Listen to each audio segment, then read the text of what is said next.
नमस्कार सभी को। आज पुनः हाजिर हूँ आपके साथ एक नई कविता लेकर। आज की कविता का हमारा विषय है वह तोड़ती पत्थर।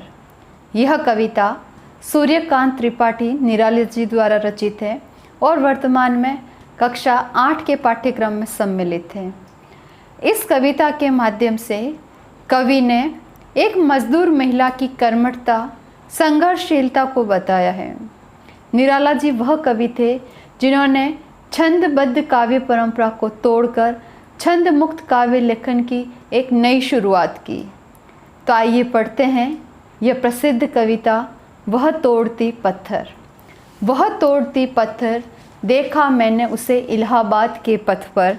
वह तोड़ती पत्थर, कह रहे हैं कि मैंने उस मजदूर महिला को देखा जो पत्थर तोड़ने में लगी हुई थी, और मैंने उसे कहाँ देखा? इलाहाबाद के फुटपाथ पर देखा।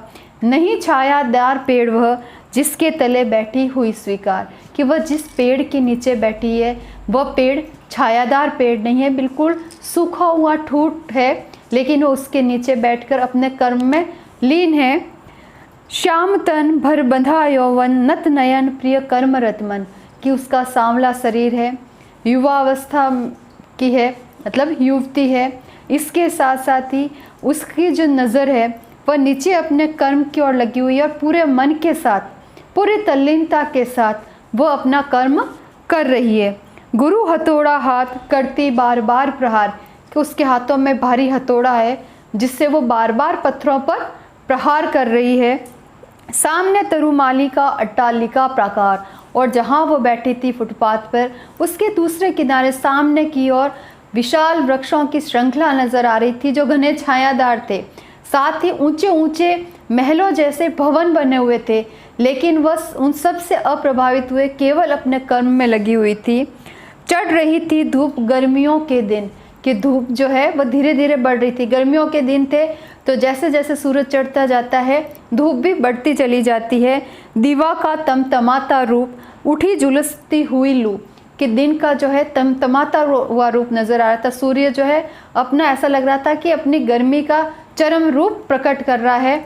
बहुत तीक्ष्ण धूप जो है वह पड़ रही थी। ऐसा लग रहा था कि मानो जो हवाएं चल रही है वह भी शरीर को झुलसाने वाली है। लू जो चल रही है वह भी शरीर को झुलसा देगी। रुई जो जलती हुई भू, गर्द छिन की छा गई, कि ऐसे लग रहा था मानो ये जो धरती है वह भी रुई के समान गर्म हो रही है, और उसको एक क्षण के लिए ऐसा लग रहा था जैसे आंखों के आगे अंधेरा छा जाएगा उस गर्मी के प्रभाव के कारण। प्राय हुई दोपहर वह तोड़ती पत्थर, लेखक कह रहा है, कवि कह रहे हैं कि लेकिन फिर भी उस मजदूर महिला पर कोई प्रभाव नहीं हो रहा है। वह इन सभी बातों से अप्रभावित होकर केवल अपने पत्थर तोड़ने के काम में लगी हुई है। देखते देखा मुझे तो एक बार, उस भवन की ओर देखा छिन्न तार, कि उसने जब ये देखा कि मैं उसकी ओर काफ़ी समय से देख रहा हूँ, तो उसने सामने जो विशाल भवन बने हुए हैं टूटे हृदय से उनकी ओर देखा। देखकर कोई नहीं देखा मुझे उस दृष्टि से जो मार खा रोई नहीं, कि उसकी जो नज़र थी, मुझे ऐसा लग रहा कि जैसे किसी को मारा जाए, पीटा जाए, उसके बाद भी वो अपने आंसुओं को रोक ले, उसके आंसू उसकी आंखों तक सीमित हो जाए, वैसे ही स्थिति उसकी नज़र आ रही थी कि उसका जो दर्द था वो उसकी आंखों में सिमटा हुआ था, लेकिन वो उसे प्रकट नहीं कर रही थी। सजा सहज सितार, सुनी मैंने वह नहीं जो थी सुनी झंकार, कि मुझे ऐसा लग रहा था मानो वो अपने मुंह से भले ही कुछ नहीं कह रही है, लेकिन उसके हृदय के जो भाव है, उसके हृदय का जो दर्द है वो उसकी आंखों से प्रकट हो रहा है। एक क्षण के बाद वो कांपी सुघर, ढुलक माथे से गिरे शिखर, एक क्षण के बाद तुरंत फिर उसने अपने आप को संभाला और अपने कर्म में लीन होने लगी, और उसी समय उसके माथे से पसीने की बूंदें गिरी। लीन होते कर्म में फिर ज्यों कहा मैं तोड़ती पत्थर, कि फिर वो अपने पत्थर तोड़ने के काम में लीन हो गई।